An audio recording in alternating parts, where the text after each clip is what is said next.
Welcome back, Mr. Tholen again. Today, or right now, we're talking about Spark, Adobe Spark, specifically Adobe Spark Page, which is going to be sort of an alternative to a PowerPoint. I have an example here we'll show you. I just made this in a few minutes, just popping some things on the screen, so don't get too worked up about exactly what it is. I'll put it in present mode because this is what it would look like when you would present. And all I'm doing is scrolling down. When I show you what's happening on the screen, it'll just be me scrolling down. But you can see how it looks different. It really pops compared to a traditional slideshow. So I'm scrolling down here. My pictures are moving. I have some random stuff on the screen. As I'm scrolling, I just keep scrolling. I can add pictures. I can do a split screen thing here. I can post a video. This is our back to school video. I can post a still single image. And just like from Page, you can have that, you find that picture online, or it can be a picture from your phone or a picture you have in your Google Drive or wherever.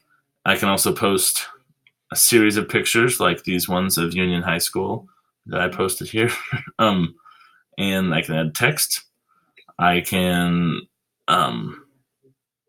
add pictures. Scrolling over the pictures, I had some military theme here for a second. But in general, you can imagine this being your picture that you'd have on your slideshow, and these are the words. Don't get too wordy. People don't want to read words. They want to hear words and look at pictures. So this is helpful because if you put a bunch of pictures and covered up a bunch of words and covered up the picture, it would be less interesting. Just like it is always less interesting if you have a bunch of words on your slide. So you'll slide through here. Ice cream, freedom, it's good stuff. And this, I just copy pasted this. I'm just showing examples of things you can do with this. Imagine how you'd make it your own for one topic. Copied some, and then this is a button. Any button essentially is just a link. I think I linked this to CNN or something that was a short and easy to type website. Also, it gives you credits for everything at the end, which really makes you look like you did your due diligence. So always good to look good. I'm going to scroll to the top, hit escape, and just show you this. So this is where I can, now this is in create mode. Right now, if I want to change something on this, I just start typing. And it's back how we go. If I decide I want to add something here and I hit plus, I can add a photo, which we've seen here, text, which you saw, a button, video clip, photo grid, a glide show, which is that thing down here below where this is gliding over the top of it. This is a glide show, which I think look really cool.